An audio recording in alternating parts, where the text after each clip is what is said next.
Mm-hmm. This is going to get people fired up. Have you seen the NRA ad? I saw it, yeah. Okay. So, last week, Dana Loesch of the Blaze Radio Network and TV network, she has her own show. She is a huge firearm advocate. Yep. And has been putting together, I think she's done a couple NRA ads now. Mm-hmm. But she put in National Rifle Association ad together as the host of this commercial. And it has people on both sides a little fired up. So I personally have a couple criticisms. Mm-hmm. But we'll talk about that a little bit more after this. They use their media to assassinate real news. They use their schools to teach children that their president is another Hitler.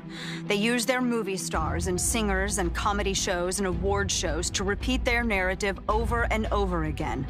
And then they use their ex-president to endorse the resistance, all to make them march, make them protest, make them scream racism and sexism and xenophobia and homophobia, to smash windows, burn cars, shut down interstates and airports, bully and terrorize the law-abiding, until the only option left is for the police to do their jobs and stop the madness. And when that happens, they'll use it as an excuse for their outrage. The only way we stop this, the only way we save our country and our freedom, is to fight this violence of lies with the clenched fist of truth. I'm the National Rifle Association of America, and I'm freedom's safest place. Damn! Sick burn, Dana. Sick burn. Well, first of all, let's go into the details of what she was talking about, okay? I don't have them all written down. But is anything she said false? Nope. That's all there is to it. Yes. Right? Mm-hmm. Is the left acting this way and using certain things as excuses to act that way, using their ex-president as the leader of their resistance for excuses that he has made, and has it led to police having to intervene in situations across the board? That's what's happening. Right? Now, where I may disagree, or where I can see the left maybe having a point, is that this is the National Rifle Association ad. And it could be derived from this ad that the police are stretched thin and you need to start helping out. Yeah. You know what I mean? Yeah, while I agree with the facts that are laid out, especially towards the beginning of the ad, it does seem... Yeah, all the way through. It does seem almost like a little call to over... action. Yeah. It's a call to action. The clenched fist of truth. Dana's awesome. Yeah. She's a lot tinier in person. Former liberal.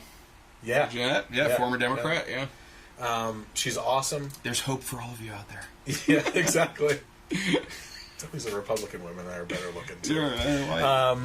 So the so the ad, again, nothing she said is false. Okay. Now I have at least one liberal friend in the area here that said that they were shocked by this and that this is dangerous territory and that this is dangerous rhetoric and everything. Well, number one, I'm not going to disagree with them, right? Yep. Completely. The facts that are laid out in this video by Dana are true. This is the way that the left is acting. And they try to act like this isn't a reflection of the right. The left is what is acting like this. And I find it amazing, you know? You know, we're getting to a point where we can't continue to be walked all over and have this image pushed onto us. The harder that you fight against being called a sexist or a bigot or a racist or a homophobic person, the more they see that as ammunition. It backfires on you. Yeah. Well, you know, I'm not racist because I have black friends. You know, like it's that whole thing. Like, you expect to hear that from someone that's trying to defend themselves. We're all sick of it. And again, what they don't understand is this is why Trump was elected, because he's the type of guy that hits back. You know? So, anything else that you want to say on this? Well, you know, just the fact that even your friend or other people on the left are like, I'm outraged by this, but they're not outraged by the actions that their own side is taking every day. And like we talked about earlier in Philly, you know, and I mean, it still blows my mind that a group that dresses all in black with masks on, that's looting and vandalizing, are the ones calling other people on the other side the fascists. Yes. Like, I mean, we talk about hypocrisy all the time. Because but that's it's a running theme on the left. But that is like, I mean, it doesn't get much more cut and dry than that. Yeah. And they act like they're all they need courageous is the red, heroes, but they cover their faces. Yeah, all they need is the red stripe around their arm with a swastika in the middle of it. That's all that's missing. Yeah. You know? And silencing opposing views, you know, looting, destroying shops.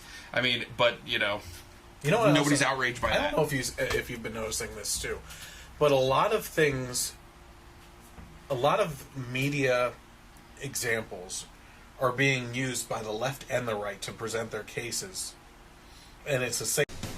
Hi everyone, I want to thank you for watching this video. If you're interested in more content from the Generation Y Conservative, you can click on the most recent over here. Also, I encourage you to click on the subscribe button down here and let your friends know by sharing this channel. While you're there, I also encourage you to click on the little bell notification so that you can be notified when content is published, whether it's the Generation Y Conservative podcast or more recently, our movie reviews, which are a lot of fun. We'll catch you next time on the Generation Y Conservative.